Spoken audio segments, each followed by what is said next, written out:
Today is World Refugee Day. It is a day to honor you, the people among us who have been forced to flee. The statement taped earlier for distribution today gets some news agency coverage, but it's crowded out by other things making news this day. Just who gets the top jobs in Europe? Syria. 2 ambulance workers and 14 civilians die in government airstrikes. Georgia. Riot police are called after a visiting Russian sits in the head of Parliament's chair. 240 are hurt. Venezuela. Fired oil workers mass outside the Venezuelan vice president's office to demand back pay. Chile. Rocks are thrown as teachers take to the streets. They're demanding better pay, more funding, and improvement of working conditions. Are there any senators in the United States. Congressional hearings continue over threats to impeach the U.S. president. Do you think it's appropriate to use DOD assets to paint a border wall? Washington. Legislators question military and border patrol officials about whether or not to use private contractors or government soldiers to paint the wall on the southern border of the U.S. Washington. The U.S. President and Canada's Prime Minister hold a joint news conference. We're very concerned about the escalation by Iran recently. Refugee issues do not come up. And many news outlets this day carry the story of a couple traveling by bicycle from France to Vietnam, raising money for charity. They cross borders freely. They have the connections to do so.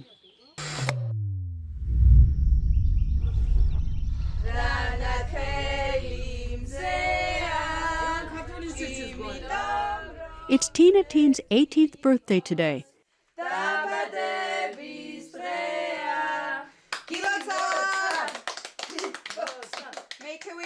She lives with her family in a settlement for internally displaced persons.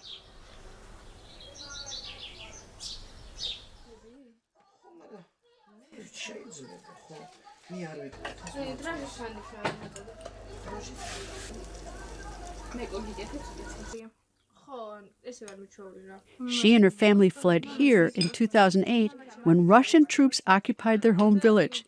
It is less than 40 kilometers away, but just a memory. და ყველაზე მეტად რაც მახსოვს ეს არის პამიდრის სუნი. აი არასდროს არ დამავიწყდება და მაგის შემდეგ ეთქით აი სუნი არ მიგზნია პამიდრის რო წყვიტავდით და აი სპეციფიური სუნი რო აქვს თვითონ აი ეგეთი სუნი მაგის შემდეგ აი აღარსად ანუ არ შემხვედრია ეგეთი პამიდორი.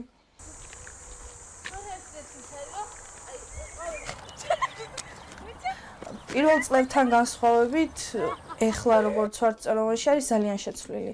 იმიტომ რომ მეგობრები მყავს, დავდივარ სკოლაში. უფრო და უფრო დავახლოვდით წლების მერე ბავშვები. Back at home, her grandmother watches the news.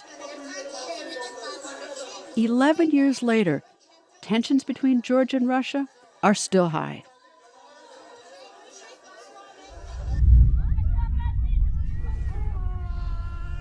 At a refugee camp in Africa, the cry of twin girls. They were born today. 2 more refugees on World Refugee Day.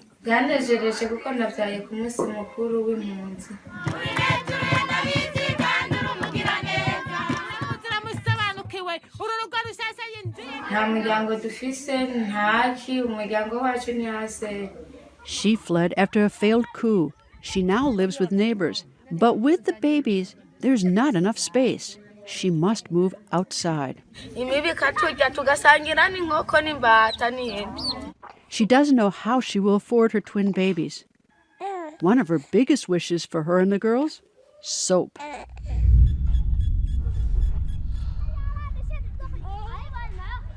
No refugee mother has it easy, and it's tougher if you are alone. This young mother serves others with the help of her daughter. She fled here from Ethiopia. She hopes that one day she'll be able to return.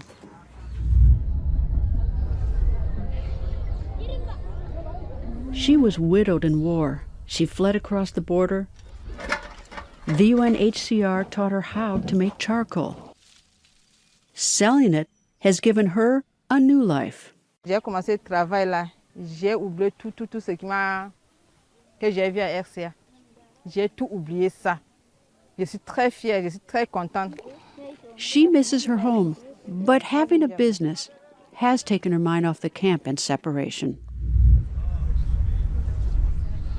Back in Jordan, the walk through the craft fair has ended for the UNHCR head.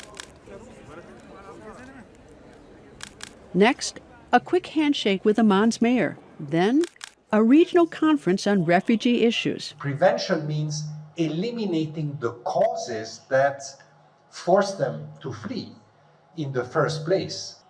Why don't you look at the root causes and the prevention and try to address that? The flows will go down more quickly than trying to build obstacles to people that, frankly, many of whom are in danger of their lives.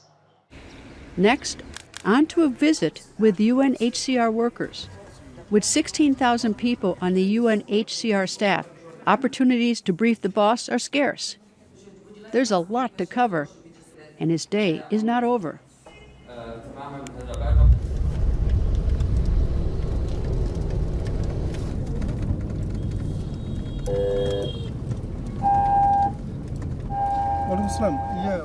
On the way to today's World Refugee Celebration at the world's largest refugee camp, Mohammed Kalam drives by the registered camp. It was first settled in the late 1970s by Rohingya refugees who were driven from Burma.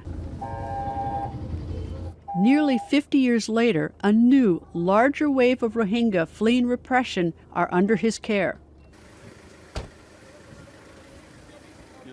He's joined for the ceremony by the U.S. ambassador to Bangladesh. Now we have built a bridge there, supported by TICA, Turkish International Cooperation Agency. Now the works are ongoing to link the bridge for a motorized access. But underlying tensions surface, and a refugee march turns into a protest. They chant, "No more refugee life." The protesters are quickly moved along, and Kalam is on to his next stop.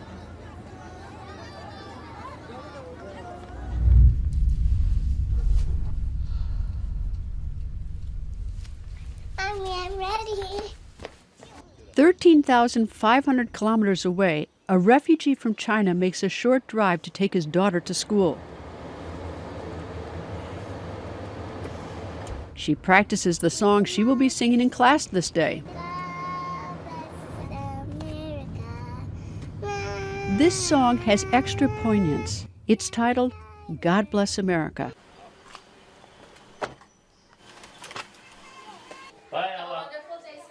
After dropping her off, he has work to do on behalf of those he has left behind.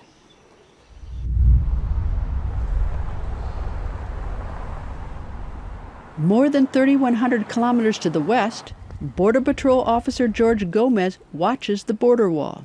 This is where we were seeing the majority of the entries coming in, where the smugglers were directing them to come in through, right in between this orange cinder block building and this white wall, this other cinder block wall.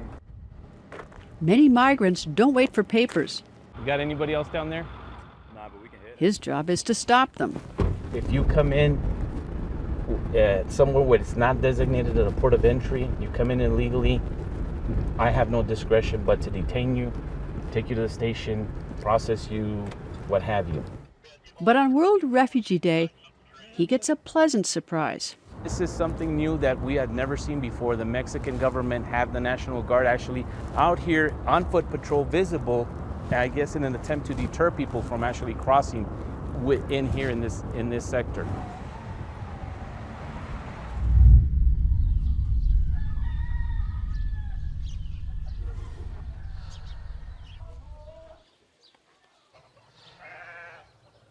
A Mexican church has opened its doors to migrants.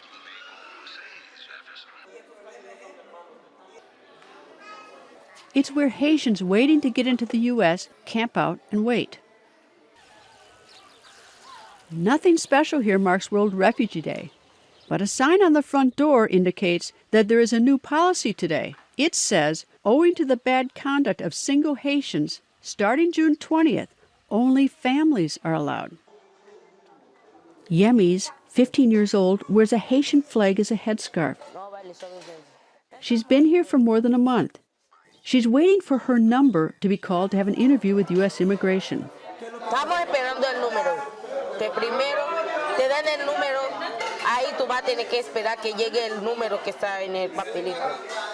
Y si llegan 3 meses y el número no ha llegado, todavía va a quedar aquí. Mi número es 3360. There's no word yet. There's lots of time and little to do. Later, she will be babysitting. Meanwhile, she has dreams to share.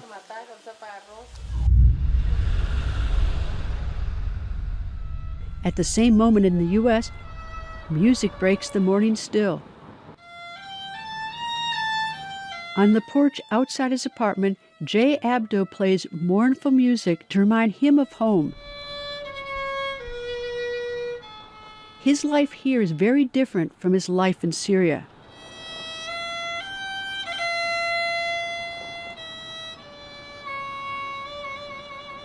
Both better and worse than before.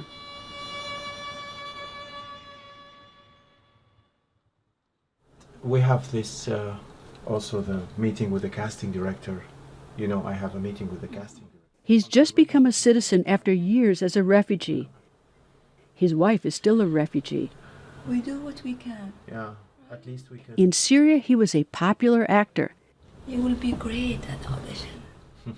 He could have remained one even as the country fell apart if he followed the regime. He couldn't. In 2011, when the uprising reached out to Syria, the regime asked me to support the military approach on TV, which I refused to do. And some of those who refused ended up in detention centers. And I was scared to death. He fled, thinking he'd be back in a couple of months. That was 8 years ago. You can play all range of roles, right? Being a refugee actor in the United States is different from being a celebrity in the Middle East. He had to make changes. We'll see. In Syria, he had his pick of roles. Here, he must start over with auditions by videophone. Roles are limited. This is a challenge for us. Just so you know, nobody can be so safe here. His given name, Jihad, became Jay, an Americanized name without political baggage. I'm good. Thank you so much for taking the call. He gets a call from an organizer of a refugee event to be held in a few months in Washington, D.C. I'm so honored. I can't believe I'm originally from Morocco, so I have watched some of Jay's series, so I told all my family. He has an audition for a paying job later today, but first, he'll go to an unlikely place.